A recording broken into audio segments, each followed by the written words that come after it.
Welcome to another episode of Wheel of Horror, the podcast where two best friends spin a wheel once a week. It chooses the horror movie and they discuss it. Today we're talking about 1977's Suspiria, which was directed by Dario Argento. I'm your co-host Alec. Justin. And I feel like I just took acid and watched a crazy movie, dude. I didn't expect it. That's for sure. No. So you've never seen this, right? I've never even heard of it. You never even heard of it. Okay. Yeah, I had heard of this movie for a long time, never seen it, always wanted to. They made a remake in 2018. Did you hear about that one? Only from looking it up on IMDb. Okay. Yeah. So, yeah, dude. Did you like it or no? It grew on me. The first half I was a little confused. I didn't really know what was going on. Yeah. The second half I liked it. Yeah, man. I was really thinking about this. Like, this movie came out like before Halloween, like, and all those other like 80s slasher movies, and I was like, this is brutal. Some of these some of these murders, man. Yeah, so is this, I know you told me, is this it's a German movie, right? It's not Italian at all, right? No, it is. So it's an Italian movie that just takes place in Germany. Okay. Yeah, so the director Dario Argento, he wrote this with his wife, directed this, and he'd had a career making Italian films, and I think this was like his first huge one that made it in America, sort of thing. I think 20th Century Fox distributed it, so it was like, okay, and then his career kind of spiraled from there, or took off from there. But yeah, this is an Italian movie. It actually was filmed in Italy too, but it just takes place in Germany. Okay. Yeah, a couple of things I noticed. First off, the beginning of the movie I thought was pretty funny when she was trying to get a taxi. Oh yeah. She was like running in the middle of the street, like, I need a taxi. I need a taxi. And nobody stopped. Dude, it's pouring rain too, so like that sucks. And there's no cell phones, no Uber. She's just like, I'm kind of fucked if I don't get one of these right now. Yeah, and she's in another country. Yeah, that she doesn't speak the language. Yeah. But dude, yeah, so like just really quick, I just want to talk about that first death, dude. That was brutal, right? Yeah, it was, I don't know if I missed it, but it was kind of weird. Was it just a floating arm? I don't know what the hell it's like a fucking monkey claw thing or whatever, like that just grabs her, smushes her face on the glass until it smashes through. Then she just magically teleports to like a roof somewhere. I don't know where the fuck they went, but dude, she gets stabbed so many times and then gets stabbed in her open heart. Yeah. I thought that's what that was. Dude, it's like he cut open her chest, stabbed her in her open heart, then tied her neck with wires and smashed her through a glass ceiling. I was like, I can't believe this is 1977. Yeah, and hung her from the ceiling. Yeah, and then hung her from the ceiling and all of those wires snap. And then the girl below gets killed by something from up there too, all within the first like 10 minutes. Yeah, it was brutal for sure. Yeah. So I really was like taken back by how brutal that movie or kill that was. The music and cutscene, like sounds between scenes, weren't the best choices. You didn't like the music? The killer music that they played in the end, like that suspenseful noise was good. But like I don't know if you noticed, but there were a lot of random like songs or music in it that just like, it wasn't good for me. I don't know. I will say there were like certain parts where it didn't like fit almost like it almost, but I think that was part of it. It made you like uneasy because you're like, this doesn't add up. Like what I'm seeing and hearing doesn't match. So it just feels weird. Okay. Yeah. Like specifically that one scene, I know we're bouncing around a lot here, but where they go to the attic and they find like the maggots and all that stuff. That was like kind of like rock. Like that was almost like metal sort of. Yeah, it was an interesting choice for sure. I got like uneasy vibes from the beginning of the school, like I don't know what they call like headmistress or like the main dancing teacher. The blonde woman or the older woman? The older one. Okay, yeah. Joan Bennett is her name. Like in these types of movies, like the dance school teacher's always like kind of hard on the girls, but like she just gave me like evil vibes. And like the fact that she was like making her dance while she was like clearly gonna black out. You're talking about the blonde woman then, the German blonde woman. Yeah, like the woman who was instructing them on how to dance. And like just from the beginning, like they were very adamant on her living in the school. Yeah. It just didn't add up. They're a witch coven. They want her to stay right. But I'm saying from the main actress's perspective, like, it was odd from the beginning. Oh, dude, everything. Like, all right, let's start from the beginning and go through it a little bit. So, yeah, it starts off the airport sucks, she gets this creepy taxi driver that brings her to this house, and then you get this girl storming out during this, rainstorm. She runs out of there and she just says something in the rain. We don't hear what it is. Then our lead character Susie tries to go into the school, and then some voice just tells her, "You need to leave. Get out of here. It's too late. Like, get out of here." So, like, right from there, you're like, "What the hell is going on?" Yeah, I mean, the fact that I mean, you gotta think of this from her perspective, like, she flew in from America, Yeah, New York. she flew in from New York, probably doesn't speak German, and she's at this school, which she probably paid a lot of money for, got some kind of scholarship because she's a very good ballet dancer. Yeah, and her aunt too is a famous ballet Oh, dancer in New York. right, right, and she can't even get into the school, it's pouring rain, like, you would think a school that was this prestigious would probably have a driver that would pick her up, Right, right. so I'd probably be pissed. I mean, yeah, and that's the thing, like, you can't call them, you can't check, like, your email on your phone and be like, "Oh," like, there's nothing, so you're just, like, blindly hoping this works out. But then, yeah, you get that girl who's screaming we find out she's screaming about the iris, which is that flower, but then she just runs off in the woods and then goes to her friend's house and then gets murdered the way we just talked about. Then Well, didn't she finally see her? She saw a girl running while in the taxi, right? Yeah, she saw that girl running through the woods after escaping the school. I'd kinda be like, "Hey, was there a girl who just ran out of here?" Yeah, I know, yeah, she didn't mention that, and then they're like, "Oh, also, like, she got killed last night, like, brutally murdered." Well, they never actually knew that except for the girl that fell through the ceiling, like, the mistress women were always like, "Oh, they just, like, randomly left." Right, that's right, but you don't I maybe I missed this, but they didn't say that they got murdered? Like, there wasn't, like the town was like, "Hey, like, we have a horrific double murder on our hands right now." Well, I was thinking about that because realistically, like, if multiple girls were killed, their parents would probably contact the police or the school or the newspapers and be like, "All our daughters went to this school, and, like, we don't know where they are."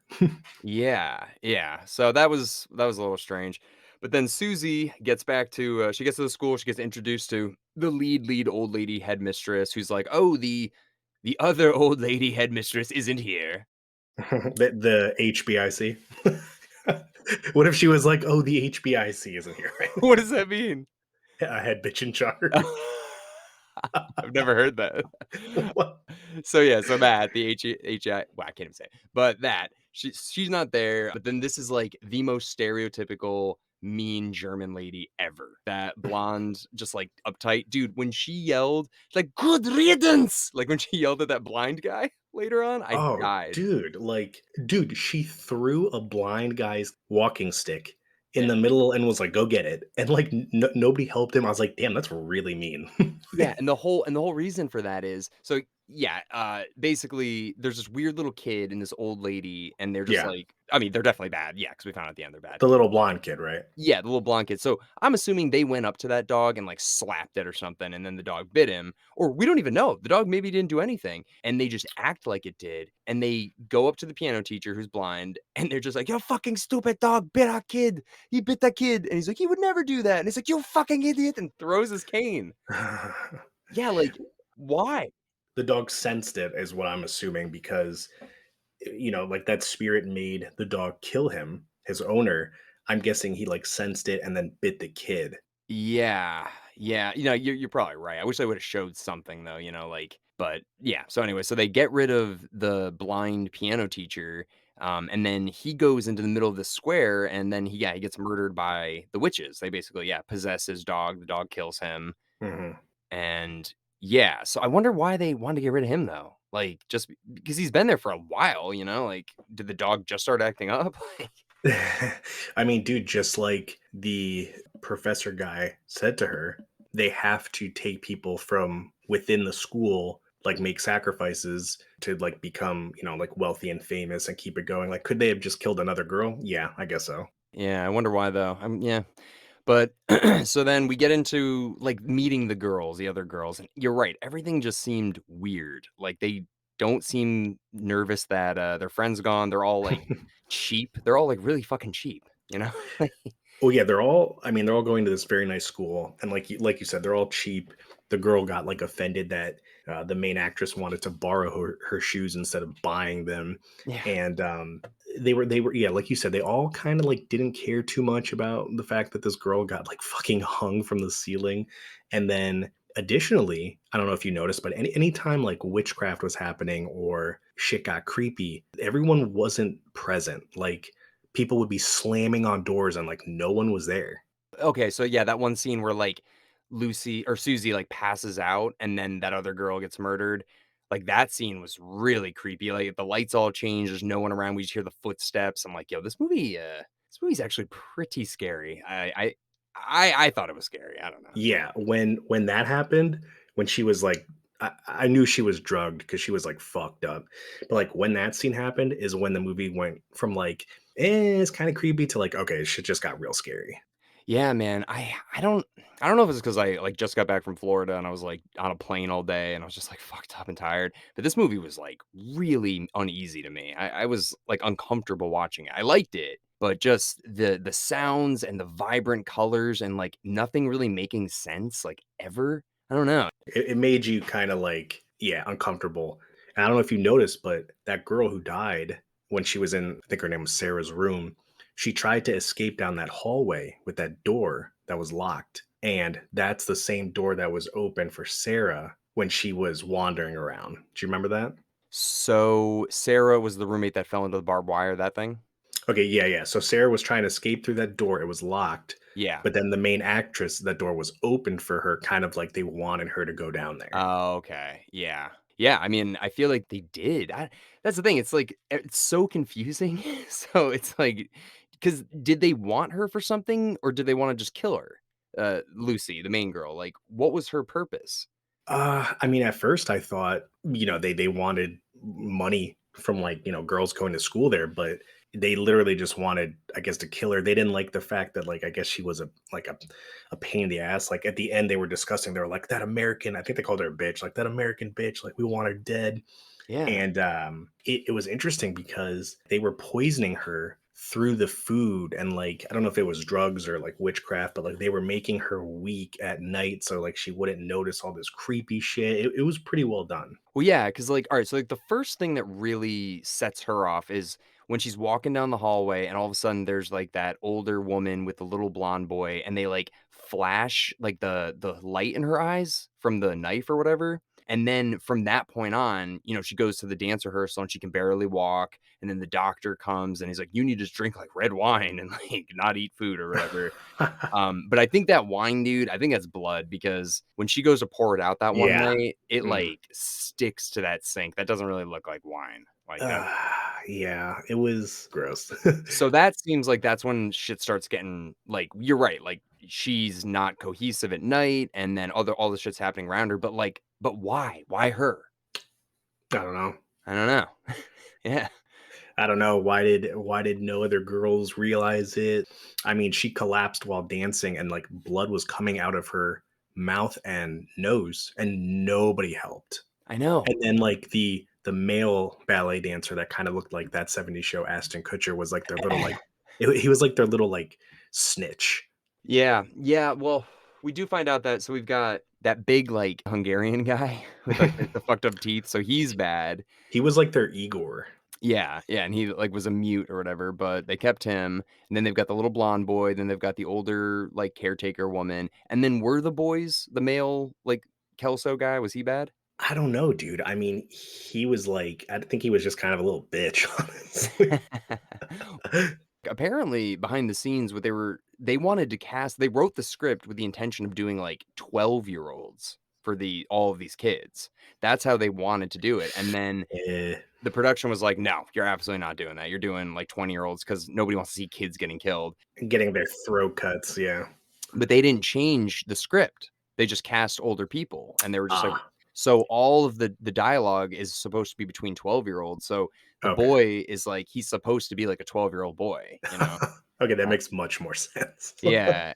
But yeah, the other thing was the colors, dude, were so vibrant in this movie, like the blues and the reds and just, like, the backgrounds Yeah. of everything. I thought that was so cool the way they did that. It was pretty trippy, like, dude, between the sounds, the electric keyboard sounds, and the visuals, and kind of like the, like, kinda like it almost reminded me of, like, spooky ghost noises, like, "Ooh," like, he kinda, like, did that, Oh, yeah. and, the camera kinda going around, like, it almost made you, like I mean, it didn't for me, but it kind of almost, like, would make your stomach upset because it meant to, like, m make you feel this is why they're not feeling well because of all these things happening.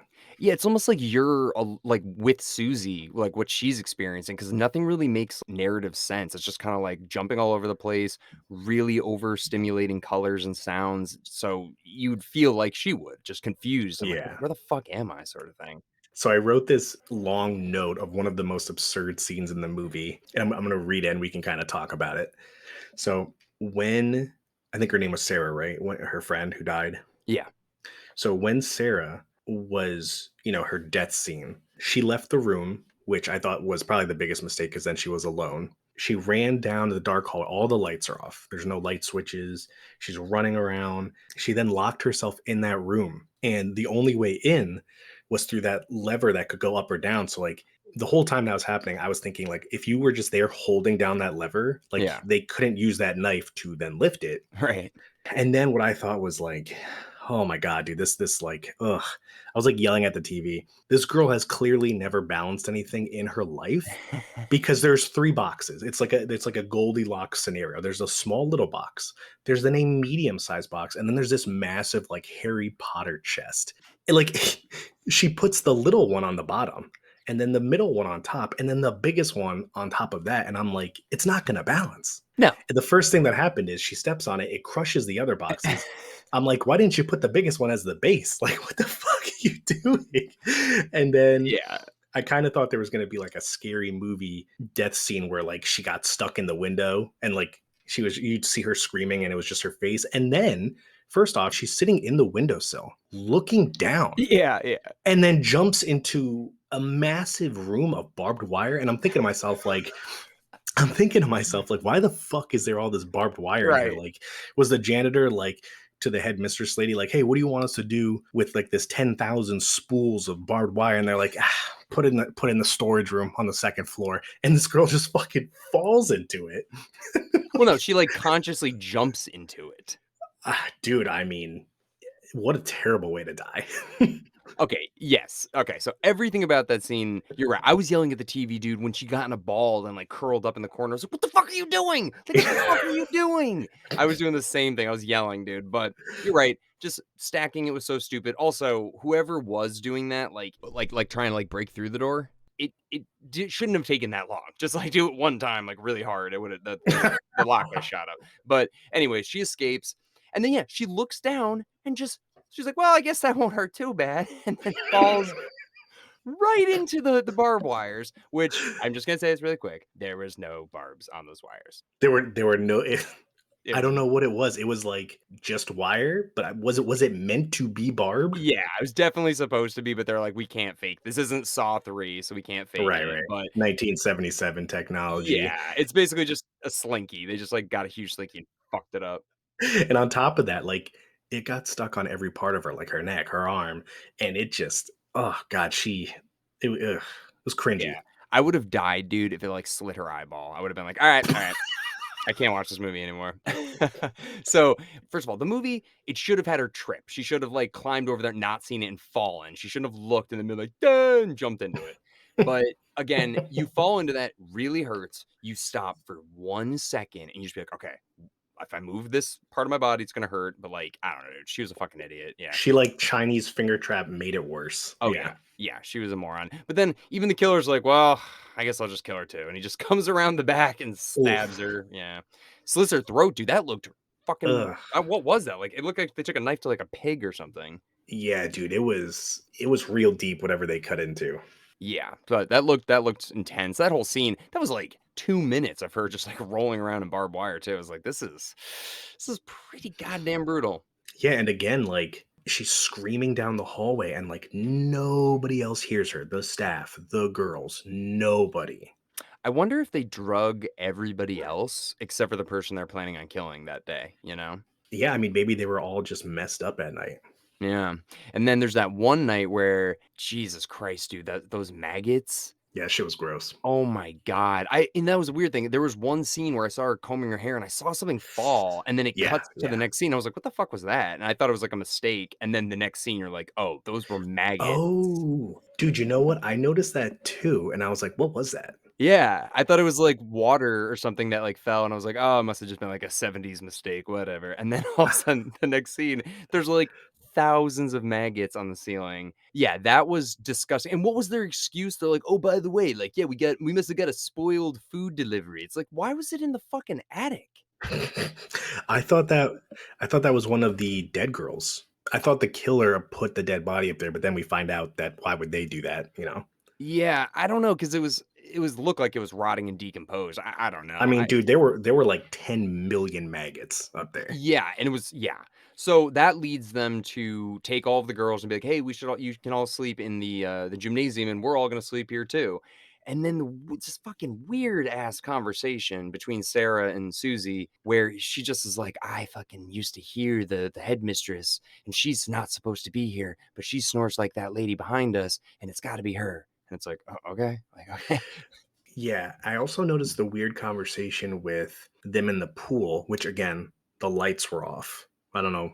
They're swimming in a dark pool. yeah." And she was whispering to her about how I don't remember exactly what she said. She said there were like notes that she received from someone speculating like, I don't know, foul play of some sort. And then she started freaking out when she was like, the notes are gone, the notes are gone. So like I thought someone heard her, but maybe they were like spying on her. Yeah, was that before she went to go see that guy? Yeah, yeah, it was, right? Because then she went to go see that guy and then the professor. Right, and then the psychologist guy was like, "Yeah, she's going crazy talking about witches and this and that." And that's when Lucy asked the professor dude about witches, and she kind of like started to buy into it. And that's when he very clearly gave like the example of like the head witch needs like people that she can like feed on by killing them, and that keeps them in like great wealth. And then I was like, "Oh shit! Like this is like a whole thing that's going on here." I mean, dude, it's a really, like, good idea, like, it's a very, like, prestigious thing to be, like, a ballet person trained in Europe or whatever, so I'm sure there's plenty of people that wanna go to these things, and, I mean, I don't know how they could get away with murder, but it's almost like do you ever see Black Swan? No, I've wanted to, but I know Natalie Portman's in it. Yeah, dude, I saw Black Swan when it came out. It's like 10 years old now, but dude, Black Swan took so much from this movie. It's kind of like a modern this almost in a weird way. Huh. Not 100%, but it's about a girl that gets into ballet and weird shit starts happening and you don't know if what's happening is real or not. It's not witches, but it's pretty similar to this. One of the coolest parts of this movie for me immediately reminded me of House of a Thousand Corpses was there was the rumor of the original dance mistress lady. And they're like, oh yeah, there was like a rumor that she was a witch and like casting spells and shit. And like the whole town kind of knew of her, but like they didn't know if it was like real. And they're like, but she passed long ago. And it reminded me exactly of the same story from House of a Thousand Corpses, except replace dancing witch lady with like, psycho doctor person. Dr. Satan. Doctor saying where everyone thought he was dead and you find out he's alive. And dude, I sat on the couch and when she found that room and I saw that like body sit up, I was like, dude, no fucking way. That's so cool that she's there.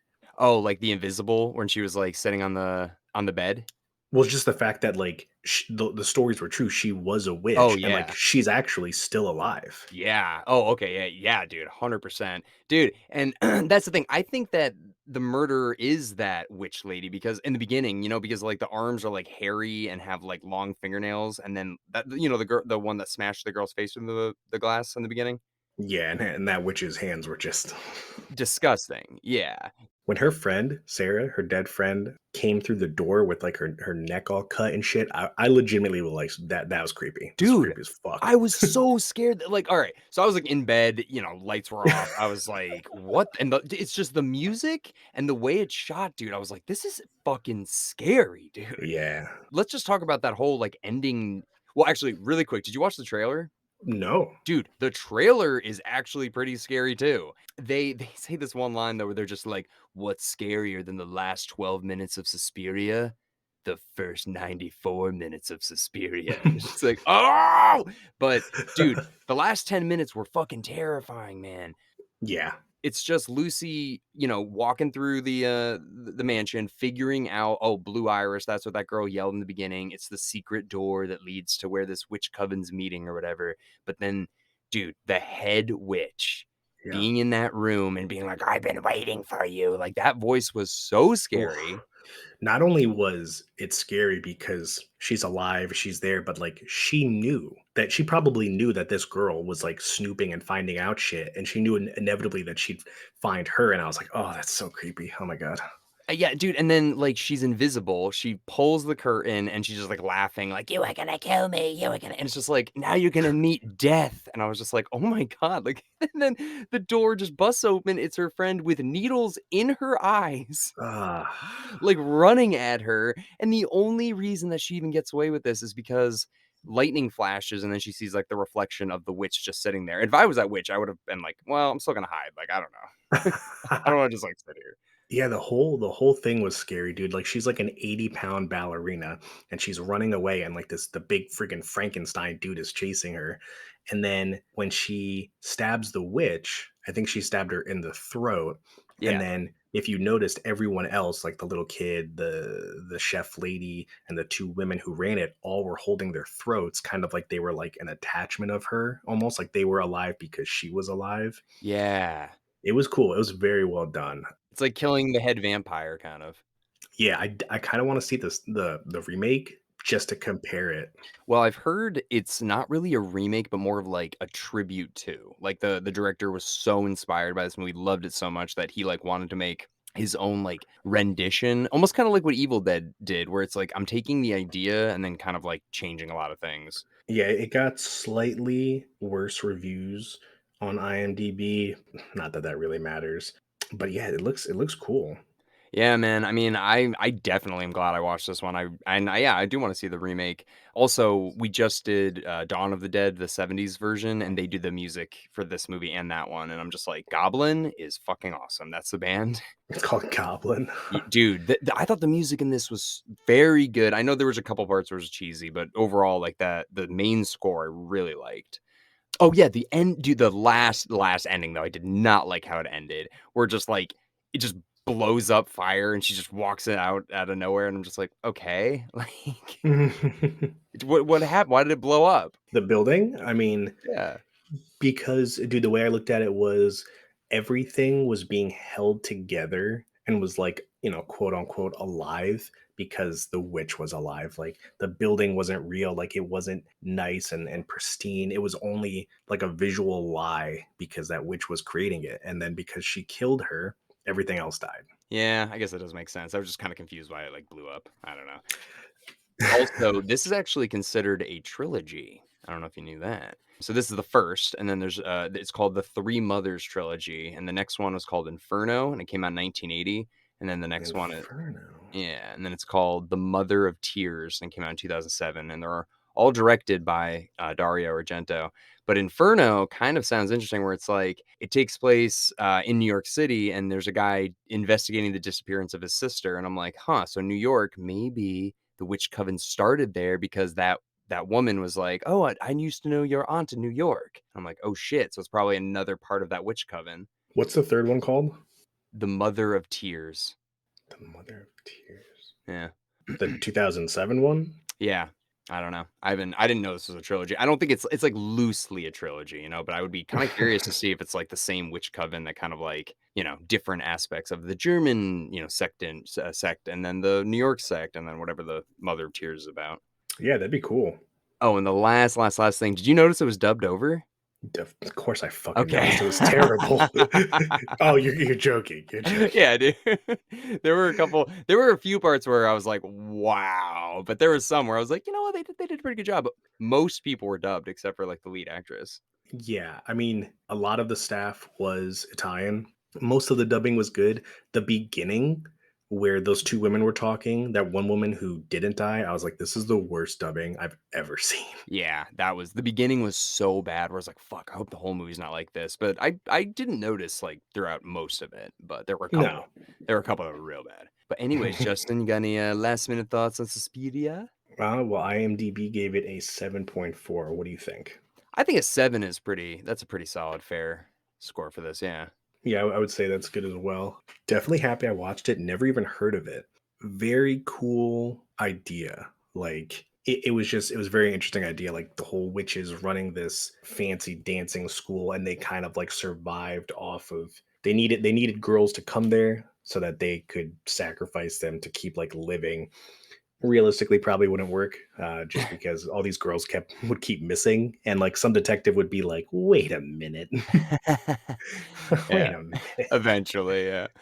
Yeah, man, honestly, I never seen it either, but I'm really happy I did, and it's yeah, it makes me wanna see the remake, so I think if you like '70s horror movies, this is definitely a must-see. If you like, witches killing ballerinas, this is for you. If you like Black Swan, you'll probably like this too, yeah. Well, anyways, I will spin the wheel. I'll do it like Eric does it, and spinning! We got The Others. Ooh. Yeah, with, Nicole Kidman, I remember that, yeah. Yeah, we actually have another guest podcast on there called True Believers. Sweet. So they will inform you more about themselves when they're on. All right. Well, looking forward to it. All right, cool. Well, thank you everybody so much for listening into our discussion today, and we will see you next week with the others. Bye.